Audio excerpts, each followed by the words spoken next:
All right, good afternoon. David Johnson here with Grow the Dream. I'm glad you made it to this week's strategy stream. We had to take a break last week. It was an unscheduled break from Strategy Stream, but Mother Nature had some other plans for us here.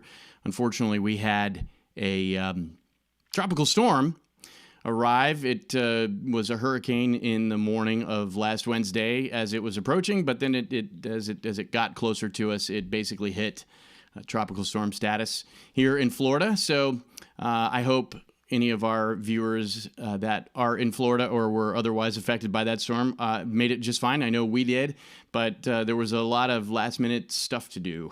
So we had to do some prep and maybe get some things out of the yard that might have been projectiles and all that sort of good stuff. So, but we're back and excited about the opportunity to work with you again on moving your business forward in 2020. It's, again, just such a bizarre year. Thankfully, we're now on the other side of the election itself. Election results are still at least being contested. I think a lot of people have decided we know who the winner might be, but it's an odd time for that reason because the nature of the politicization of everything in this year has caused us to just really have to take a day-by-day approach to how we think about the perspectives of the people that we're going to be communicating with online, the ones that we're trying to attract into our businesses, not only the customers that we already have, but future customers, prospects, and also, just the mood and the sort of social atmosphere within our workplaces and within our own families and home lives and all that sort of stuff. It's really been a challenging year. So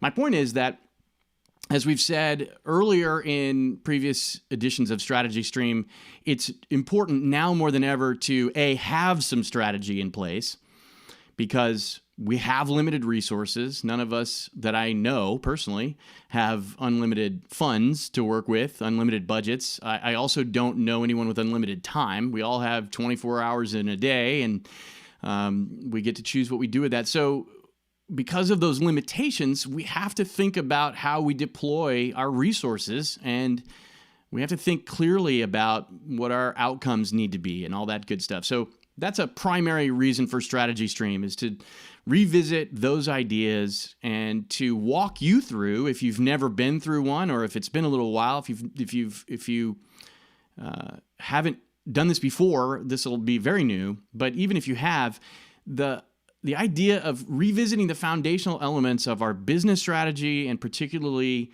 our digital marketing strategy, which is what we're ultimately narrowly focused on here, is critical right now. We have to do it, and we have to think about it as a moving target because things are changing rapidly in the lives of not only ourselves and our customers, as we said, but just the entire society that we live in. So it's a time where we have to pay close attention to strategy. I'm glad you're here. We're going to dive right in. I will do just a brief recap, but I'm excited about where we're going today because we're going to hit the ground in a very practical direction. It's still strategic from the standpoint of helping us make better decisions about what we do. But I think you're going to find that we're able to make some good progress. So again, just to do some brief recap that might help us remember sort of where we've been on this journey, or if you're joining us for the first time, this will give you some sort of context at least for where we are. We talked about the idea that your marketing strategy has three critical foundational pieces, and I like to think of them as the three-legged stool. And we've spent plenty of time on this, so we're not going to talk about it in detail today, but just to remind us that it's first your bullseye, not your target market, but the bullseye, the very narrowly defined best ideal group of people that are the buyers for your products or services. Who are they? What do we know about them? Not just demographics and all of the normal things that we think about when we try to build a profile of someone, but also the psychographics. What is it that causes them to be of the mindset or be predisposed in other ways to buy from us in particular, right? So knowing who that is, number one, we have to have real clarity on that. So we spent an entire strategy stream on your bullseye of your target market. The second leg of the stool is your true product. What is it you're really selling? And this could be a service, of course, but we're not thinking about the widget here at all. We're thinking instead about the thing that your customer is actually willing to trade money for. The old analogy stands, right? People don't want to buy a drill bit, they want to buy a hole. And in your case, what is it they're purchasing from you? What are the real values, what is the real value to your customer? Again, from the customer's perspective, what is it that they think of that causes them to purchase from you? And what is it that you're really selling? What business are you really in? We talked about Starbucks, are they in the coffee business, or are they ultimately in the business of selling an experience, or perhaps even entertainment? Again, we spent a whole session on leg number 2 of your strategy, your business, your marketing strategy. But of course, this is business strategy too. And that is your true product, right? And then we carried that forward into talking about your message. And that's the third leg of our 3-legged stool. Again, you can't have a 3-legged stool stand up straight without all 3 legs in place. You've got to have clarity about each of these. So leg number 3 is where we take the 2 previous ideas. And if we kind of migrate to an archery analogy for a moment, you have sort of on one side your bullseye that you're aiming for, the customer, the ideal customer. And then on sort of the other side of the field that we do business in here is us. Who is it that we are? What is our product or service, our true product or service? That identity that we talk about, your true product or service, is you're the archer with the bow. So you have a target with a bullseye, you have the archer with a bow, and what do you use to connect the archer with the bow to the bullseye? In fact, what is it that you fire that's going to penetrate the heart of the bullseye? And that is your message. And of course, we're not talking about, an ad campaign, slogan, headline, or whatever. Instead, we're talking more at the strategic level about what is the sort of overarching message. And we gave a fantastic analogy that came from Mercedes-Benz and how they think about the messages that they convey. And in fact, those words that we talked about never show up in an ad anywhere, but they're the sort of headwaters, the place from which all the other messages are stemming from. So 3-legged stool. And you need those 3 legs in place in order to move forward. So if you have not watched those, or if you haven't taken the time to do some of the work that it takes, it's not just watching videos or participating in Strategy Stream. It's actually taking some time to do some work and maybe pick up the phone or send an email, schedule a call, talk to some actual real life customers, and find out what's going on in their world, that sort of stuff. So if you haven't taken the time to do the practical bits of that, I want to really urge you need to do that. So most of those videos are available on our YouTube channel, youtube.com/growthedream, which is hopefully where you are when you're watching this. But if you find that you're missing anything, you can always reach out to us, shoot us an email to hello@growthedream.com, and we'll be glad to help you out in any way that we can. So moving forward today, again, we talked about the sort of 3-legged stool, and we talked about those foundational elements. We talked about emotion. We talked about what's driving the purchases. We talked a lot about some really important stuff.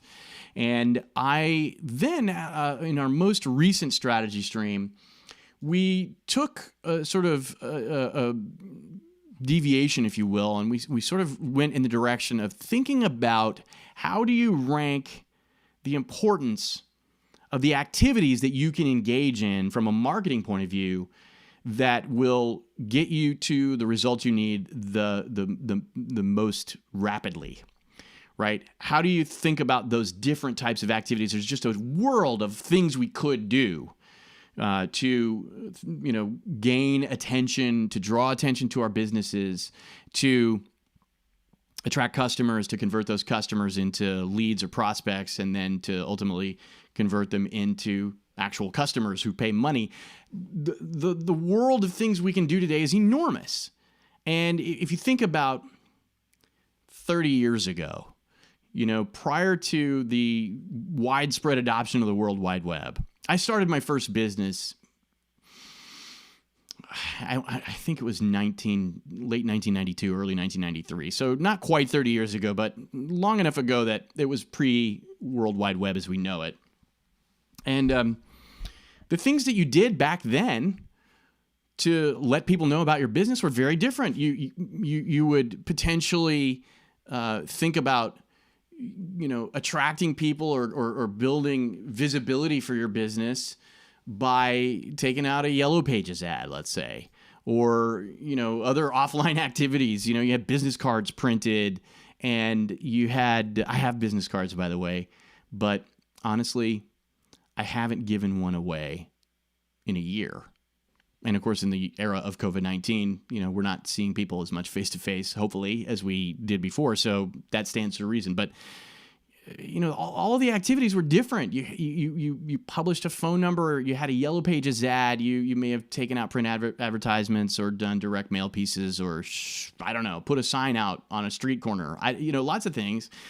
But the options were the most widely available options were simpler. It was a simpler set of things. There was, a limited number of things that you might really do.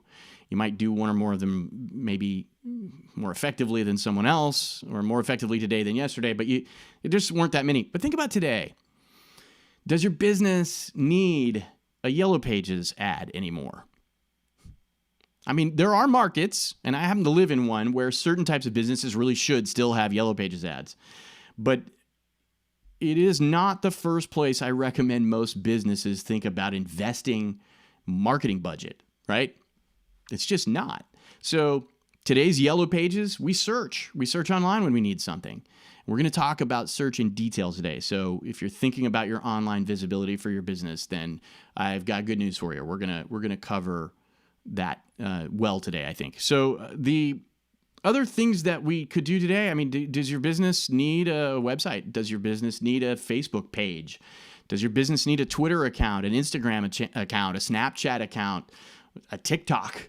Do you need Yelp? Do you need a Yelp listing?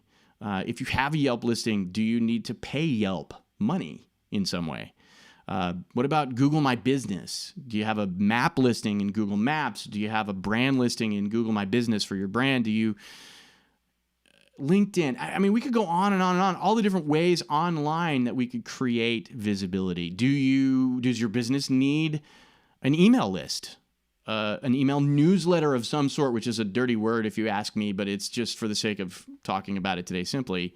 Do you need to send emails to people on a list on a regular basis? Do you need any of those things? Maybe your business is word of mouth primarily.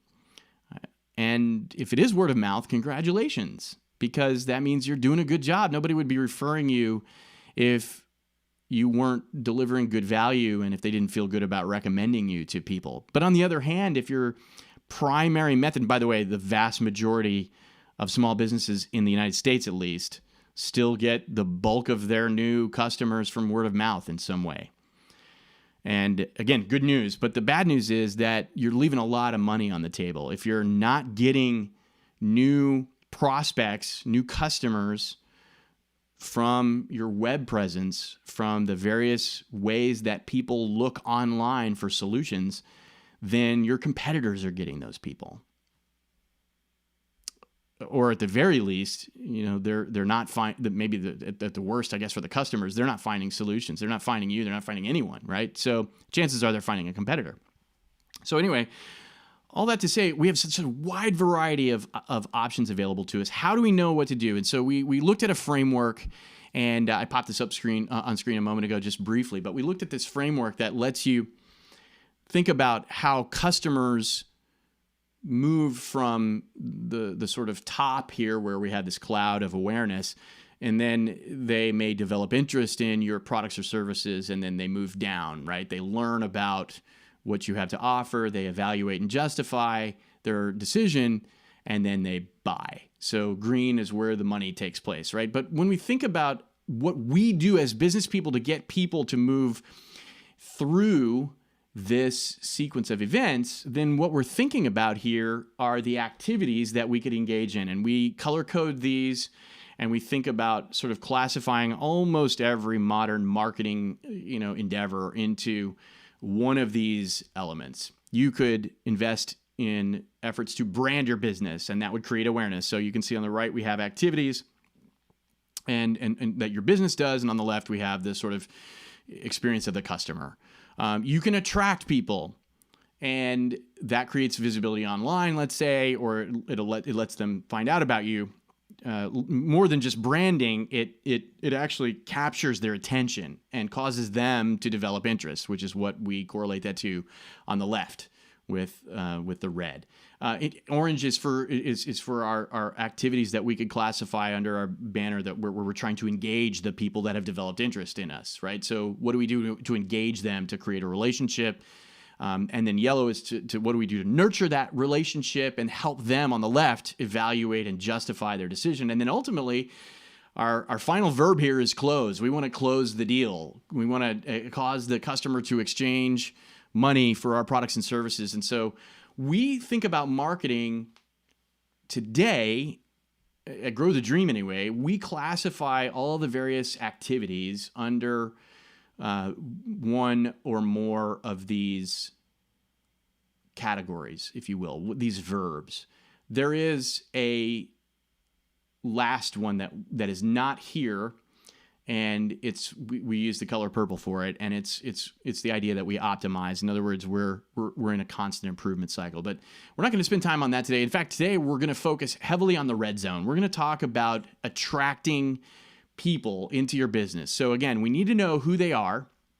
We need to know as much as we possibly can know about those individuals that make up the bullseye of your target market. Who are they? All of the stuff. Where do they live? Does it matter where they live? What kind of car do they drive? What publications do they read? What sort of psychographic, profile do we have on them? Do we know how they think? Do we know, most importantly, what's driving their decision-making right now? And that's where we talked a lot about emotion. So when we think about attracting people in today's world, again, so many different things we could do. So we're going to focus on a very practical approach to having all of those pieces from brand, which we really don't invest a lot of time and money in at all, but to walk people through, to walk you through, to walk us through our businesses, thinking about our businesses. What do we do to attract people, engage people, nurture relationships with those people, and close business? We're going to walk you through a very practical approach, and we're going to use a sort of bell curve on this, right? So there will be businesses for whom certain activities are way more important than others based on the type of business that you have. If you sell exclusively online as an e-commerce provider, and it doesn't matter, you ship your products everywhere, all over the United States, well, then you're going to have a very different set of activities in some ways. Certain pieces, anyway, will be very different from a local mom and pop with a store on the corner, or a service business that serves a little geographic area, or maybe a big geographic area, right?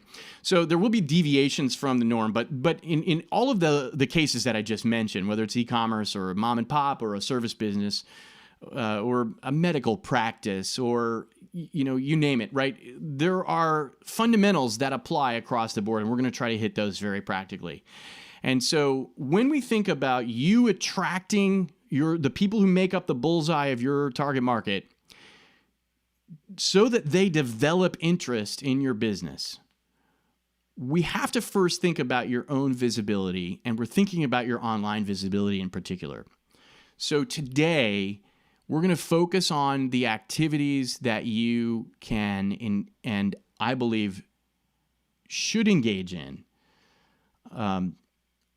order to be effective at creating visibility for your business online. Okay, so if we go back to our slides for a moment, one of the elements that you see in the box on the far right here is how do we measure the effectiveness of whatever our activities might be. So if we're talking about visibility in online, we're going to think about search. We have to think about search. Yes, Google search. There are other search engines, but they, for the purposes of how you plan your activities, the other search engines really effectively do not matter. And yeah, we could quibble over nuances, but at the end of the day, Google has north of 80% of the search market. And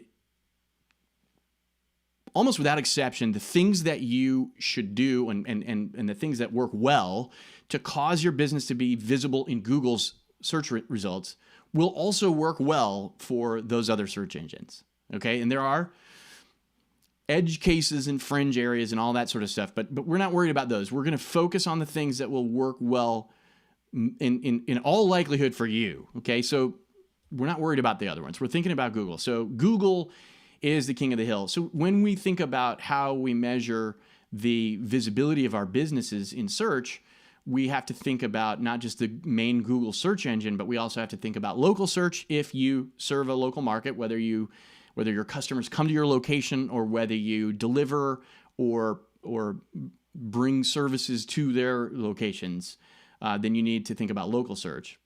And another key element is voice search, and we're going to talk about that today as well. But another way that we might measure the effectiveness of our activities would be social reach.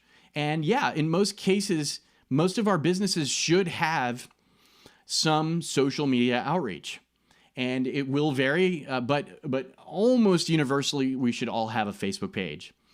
And I say that with great trepidation because I am not a Facebook fan. And we could talk about all the reasons why, but at the end of the day, I don't believe that Facebook is a sustainable place to grow your business. I do think it is still essential. It's a little bit like the Yellow Pages as people started to switch more towards looking for solutions online. The Yellow Pages was still essential for a lot of types of businesses, for a while. And that faded. And again, there are some still that should, but if you want to know who, right? If you have a service business that people need suddenly in an emergency, and you also happen to be in a geographic area where there's an older population, and I happen to live in one of those areas. I'm on the west coast of Florida, and we still have a large number of older people who, they're using technology. I wouldn't pretend that they're not, but if they have a pipe spring a leak in the middle of the night at 2 a.m., they find out about it. Some of those people are still going to pick up the Yellow Pages, and they're gonna dial who they find in there. So yeah, if you're a plumber or a pest control, operator, or one of these types of businesses that helps people on a sort of emergency basis or an urgent basis, then yeah, you probably should still be in the Yellow Pages. Anyway, how do we measure social reach, though? So we talk about how many people see the Facebook posts that are published on our pages. We talk about the number of impressions, maybe clicks, comments, likes, shares. We talk about engagement. So we can measure social reach. We can measure the impact of search, and we'll talk about how we measure that in more detail. We can measure social reach. And at the end of the day, we're going to look at traffic on our websites. And that means we're going to need tools to measure traffic. And so we're going to spend our time today in this red zone talking about search, social reach, and traffic. Those are the three indicators that we're going to start to monitor. And in fact, if you haven't thought about this before, you might even consider building a data dashboard that allows you to have a real-time snapshot of how those areas are performing for your business. And we do help people build those, and they don't have to be super fancy. At the very least, most of us should probably be using Google Analytics. There are privacy issues and all that stuff, and I do know how that part goes, but we need to measure it somehow, and we're probably going to give data to someone. And Google gives best-in-class tools to website owners and does not charge. And so it's hard to make a case right now to use other stuff, even though I would love to. Google Analytics is probably going to be the industry standard for a while to come. So let's talk about search. We all know how Google search works, right? We type in a query on, which is the technical term. I apologize. I sometimes wander off into geek speak, but you type a word or phrase into Google search, you're sitting at your computer, your laptop, your desktop, whatever, you type it in at google.com, or most of us now, we just type it in in the address bar of our browser because our browsers automatically default to run searches when we do that. But that type of searching is declining, and it's being replaced by other types of searching. So we'll talk about how that has drastically changed what we should do and how it has absolutely not changed what we should do as business people. And so we're going to address that.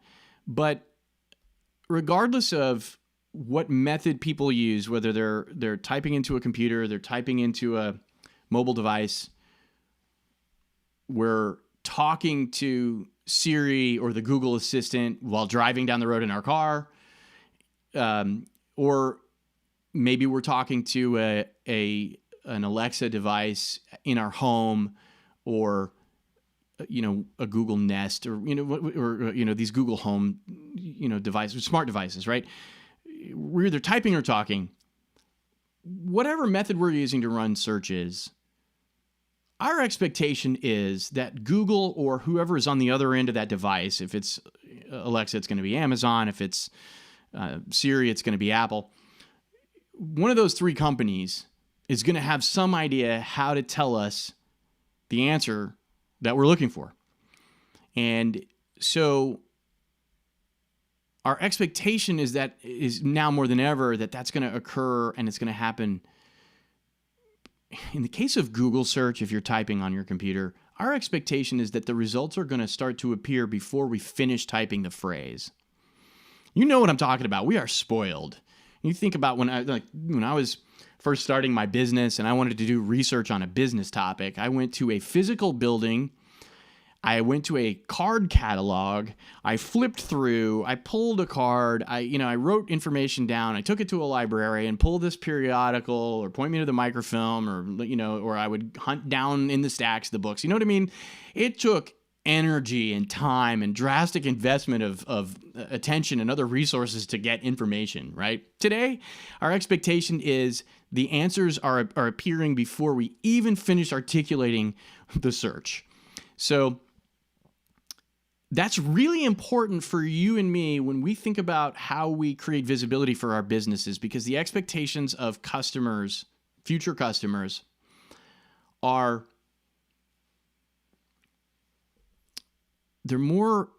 those expectations are highly refined, and they're more demanding than ever before. And so that should tell us something. And that's changed dramatically in the last 5 years.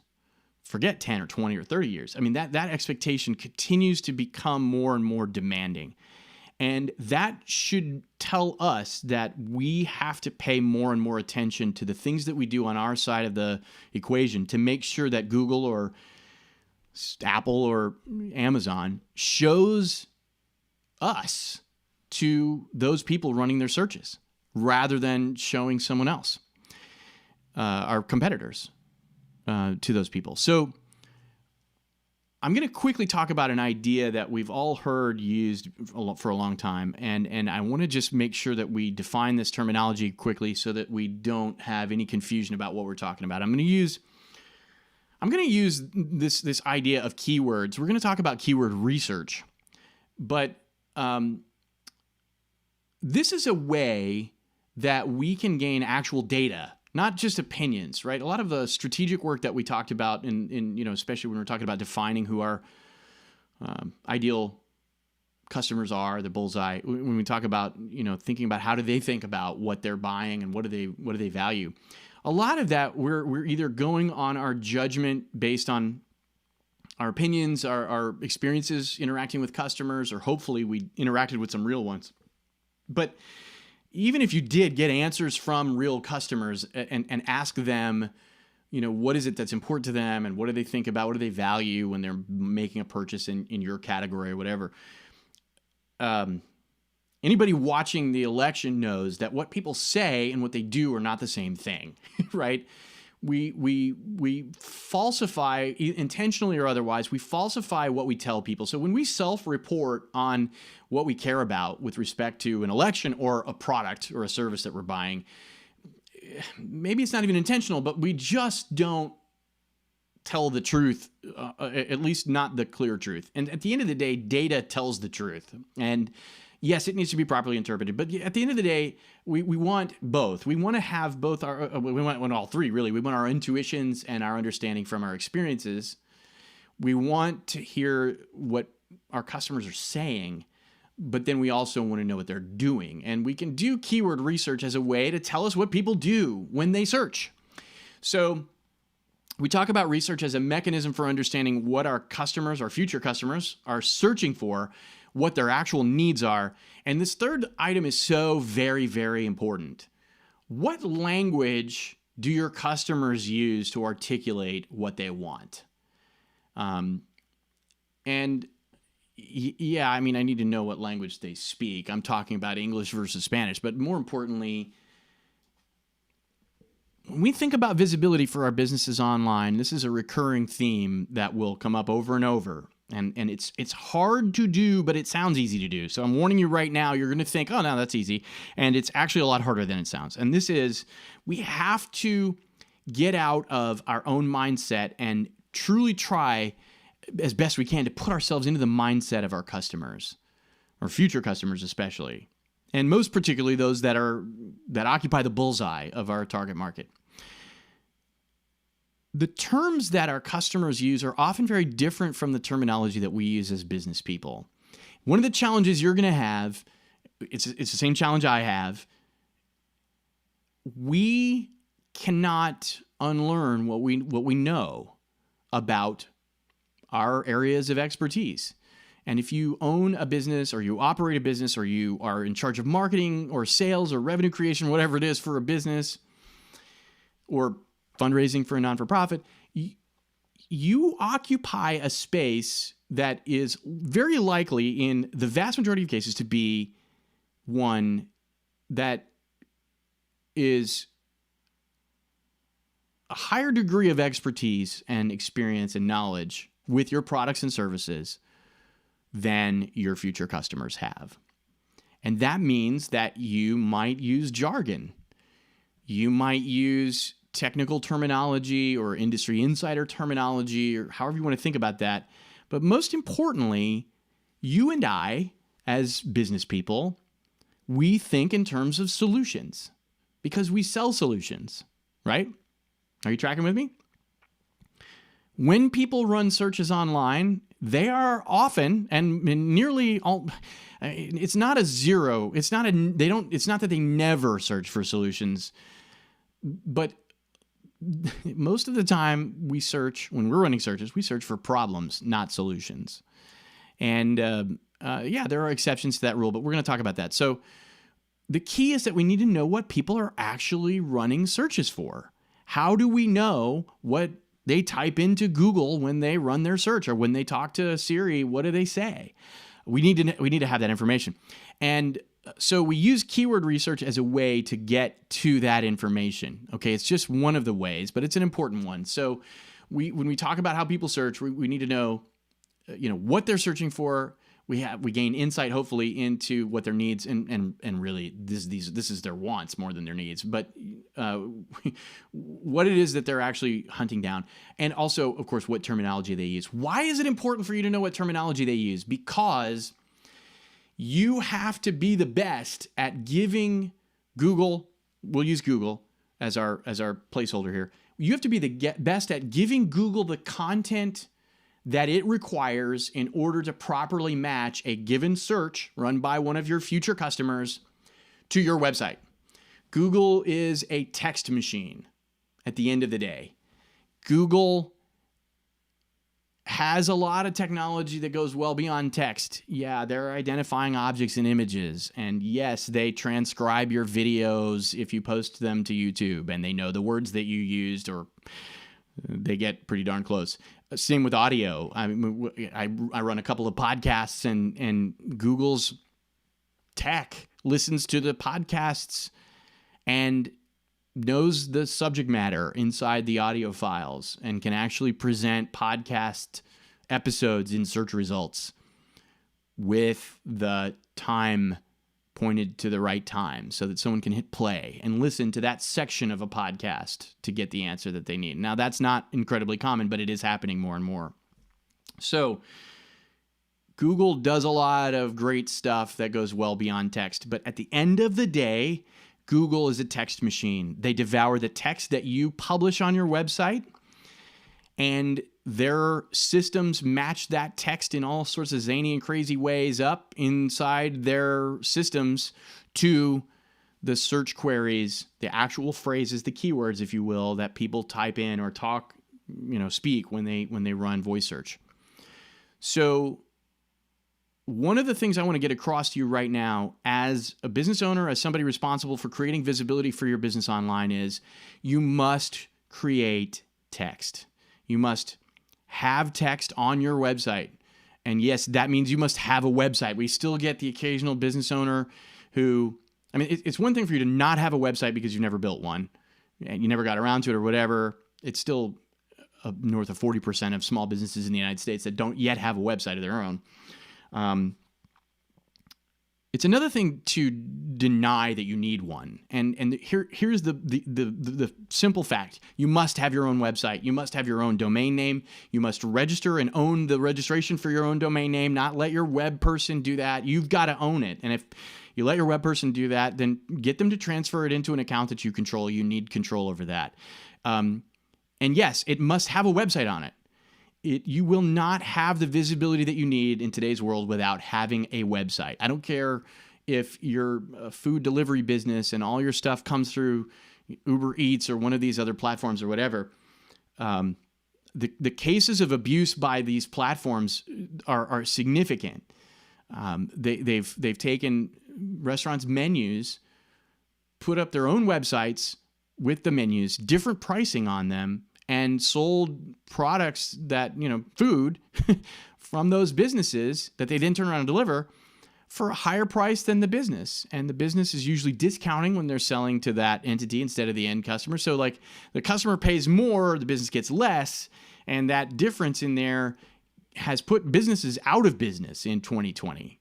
So you must be good at visibility online, and that means you must have your own website. You must publish content on it, and not just static content that never changes. If you're a restaurant, yeah, sure, people need to know where to find you, what number to call if they want, information or a reservation, or in 2020 delivery. And yes, they need your menu needs to be there and the pricing and all that stuff, but that's the more or less static content that doesn't change frequently, if at all. The things that you also must do is that you must publish content, new content, consistently on a regular basis on your website. And I used to try to couch this, and I don't anymore. The fact is, if you are not publishing fresh, new content on your website at least once per week, you are missing out on search engine visibility, and it's costing you money. Okay, I'm going to say it again. You must, in addition to the static content on your website, you must publish fresh, original, new content on a at least weekly basis on your website if you want to have the kind of visibility that you need. And I know that causes a lot of business owners and marketers' minds to start to melt down. But of course, if you're in the content marketing space or inbound marketing space, which is a couple of buzzwords that industry insiders use, then you've known this for a long time. We started to advocate this particular method in 2006, late 2006.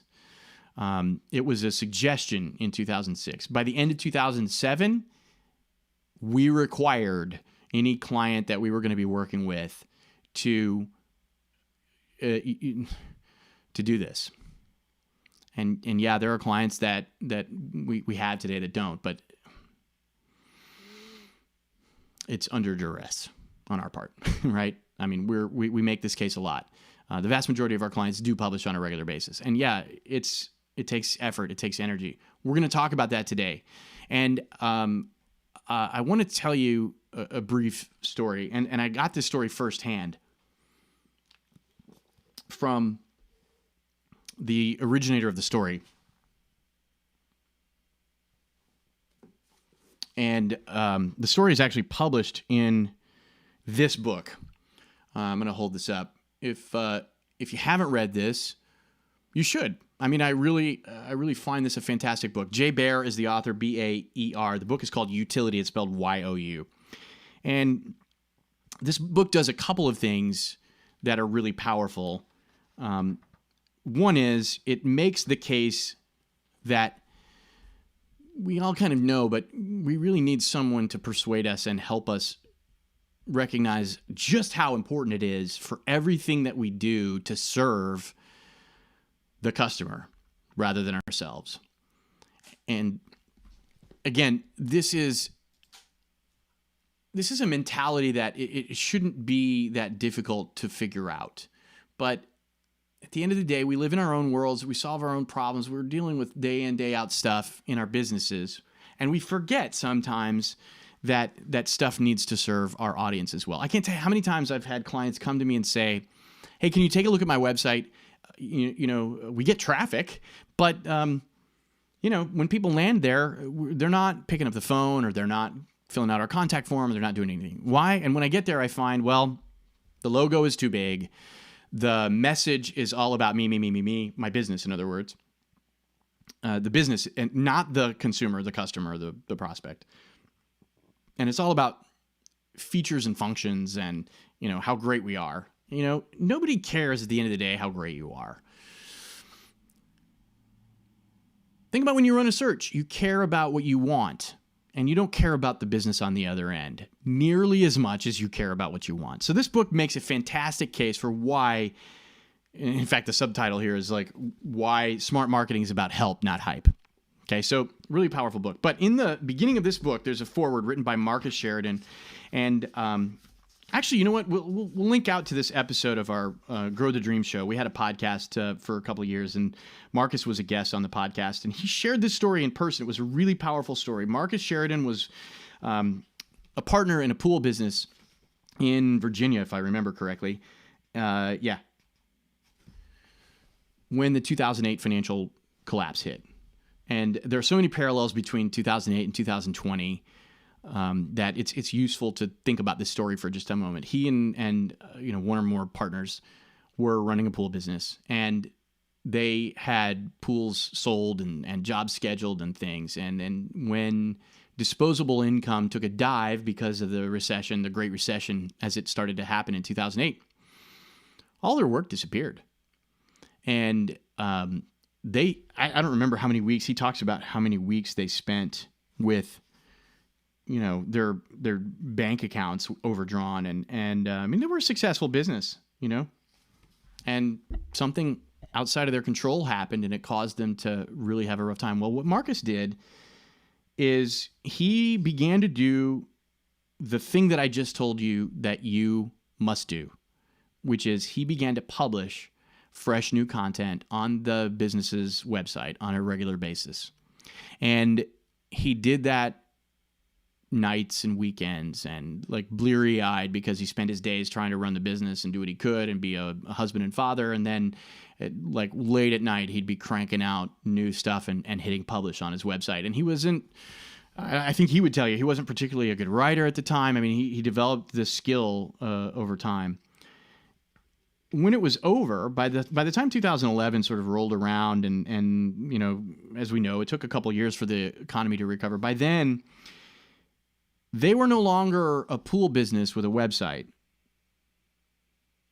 They were the owners of the most trafficked swimming pool website in the world. And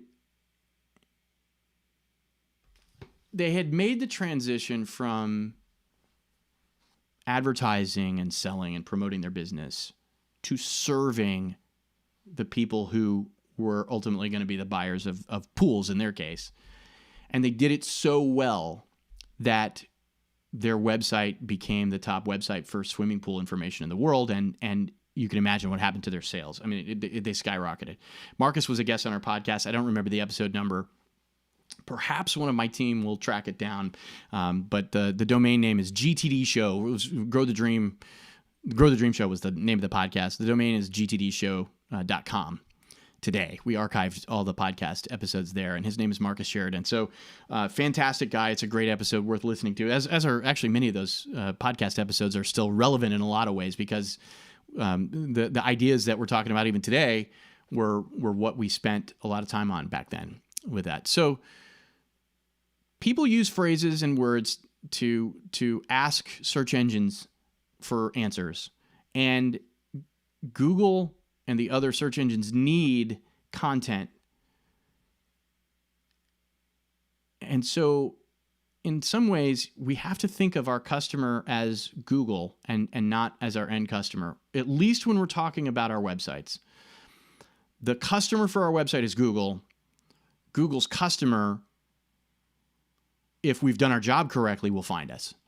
Okay, so we have to think about Google first and foremost, but in order to do that, we have to think about serving the end user, meaning Google's customer, really well. So it's sort of a two-tiered approach, and I realize this could sound a little bit like doublespeak, but it's really important to think of the activities that we engage in on the web as being for Google and for our future customer. Okay, so what does that look like in a day-to-day scenario?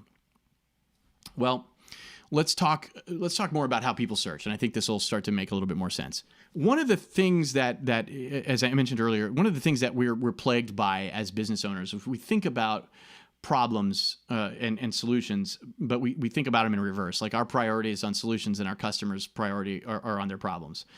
And how does this affect keywords? Well, one analogy that I've always liked to use is, let's say that you are in the business. Let's say you own a dog training school, right? You own an obedience school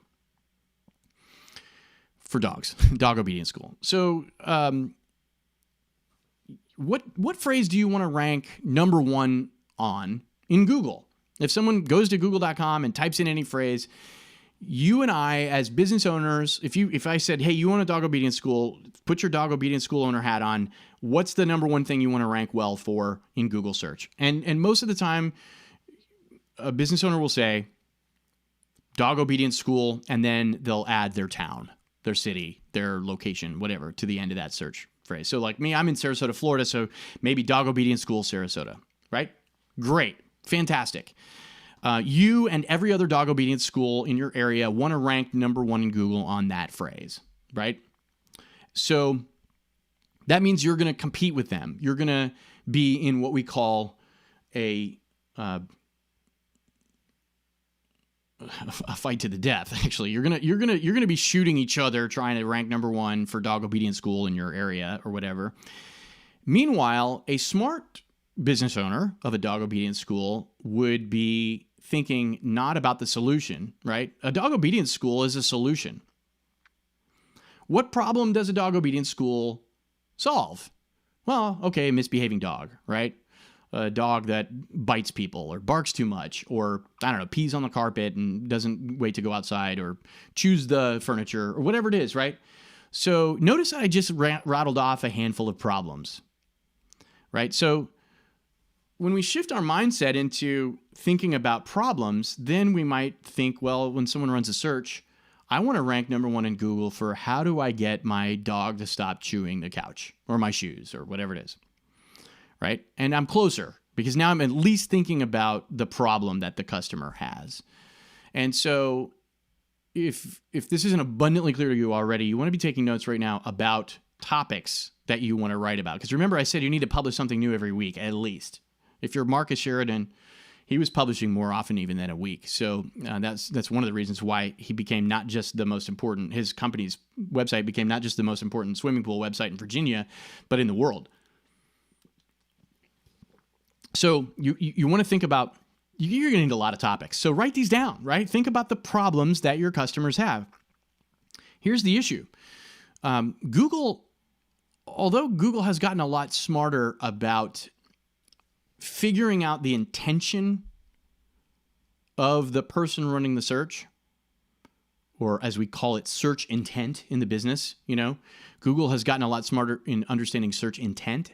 At the end of the day, if you use the exact phrase that your customer is typing in to the search engine or speaking to the device, you stand a better chance, all things being equal, if you use the exact phrase on your website. In fact, at a very prominent place on your website. We'll talk more about that in our next strategy stream. We're not going to have time to get to that today.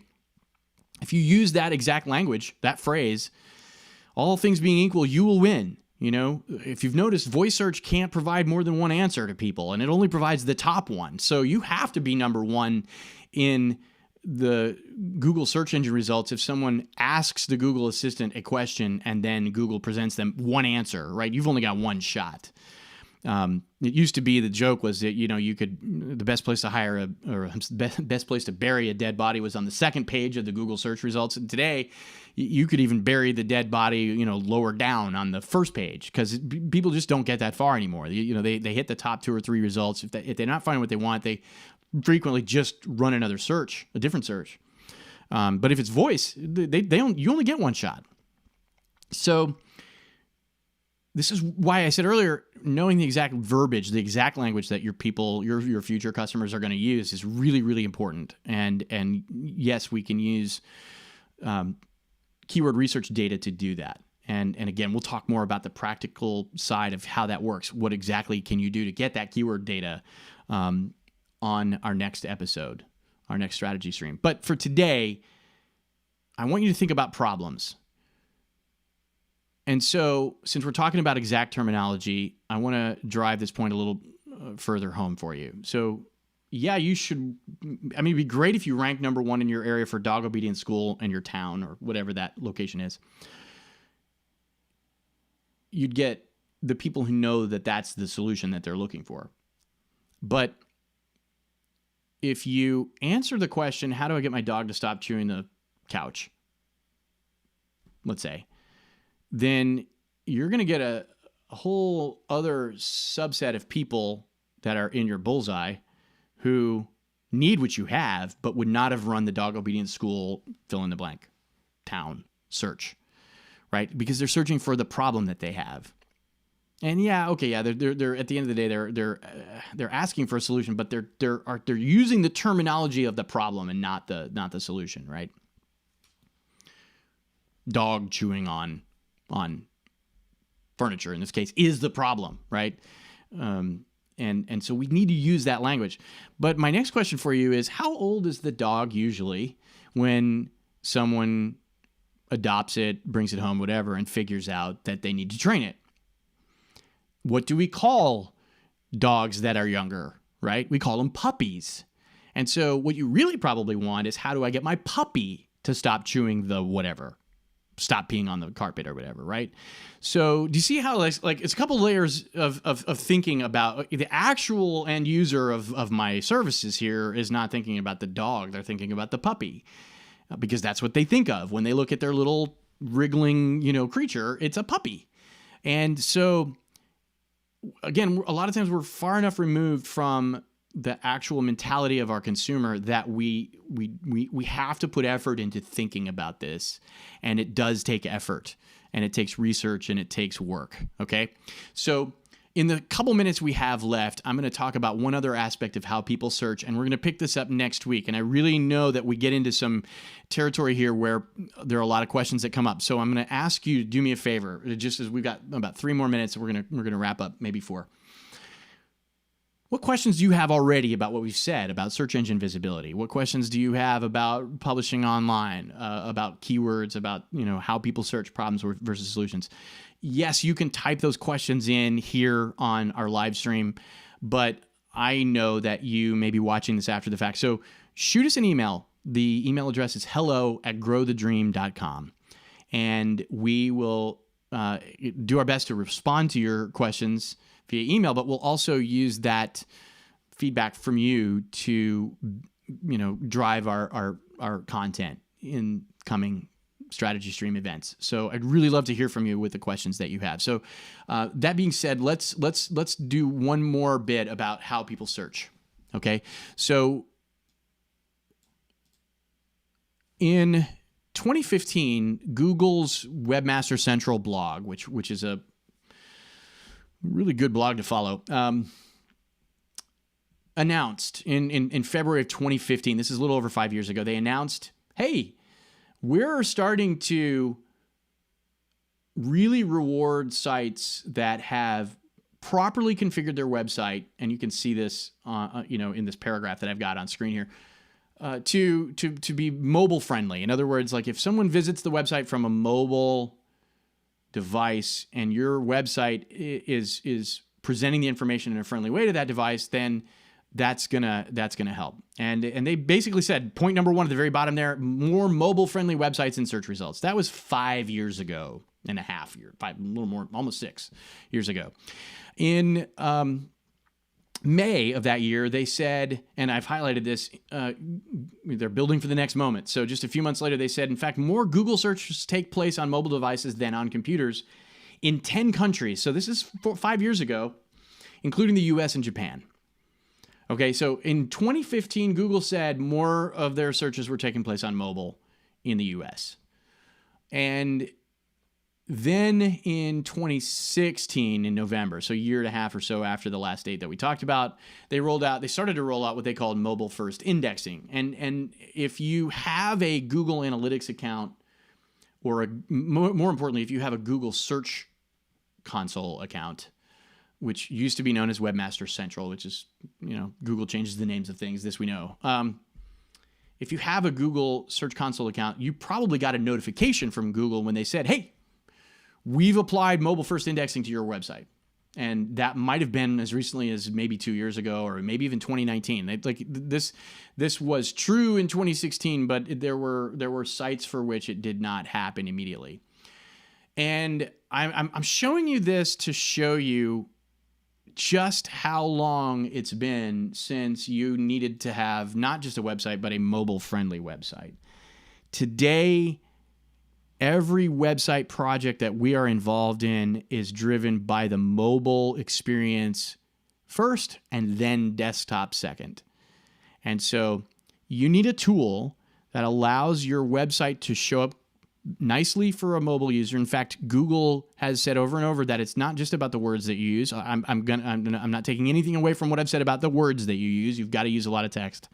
But all things being equal, a site that delivers a good experience to a mobile visitor will win over a site that does not. And that has become a very, very important scenario. So you need your website to not only be friendly to mobile users, but it also needs to be something that doesn't create a lot of nightmare for you when you want to create and publish new content. And so we're going to talk about what that looks like in very specific detail on our next strategy stream. And as of right now, we are planning to be here live next week. In the U.S., it is the week of Thanksgiving on Thursday, but on Wednesday, we'll be here at 1 p.m. Eastern. So I hope you can join us. I hope you found this information valuable. We have a landing page on our website that talks about Strategy Stream, and you can sign up there if you want an email reminder when we're going live. So just visit growthedream.com/strategy stream, all one word, lowercase. And we look forward to interacting with you. Look forward to the questions that you might ask if you send us an email to hello@growthedream.com. And regardless, I really am hopeful that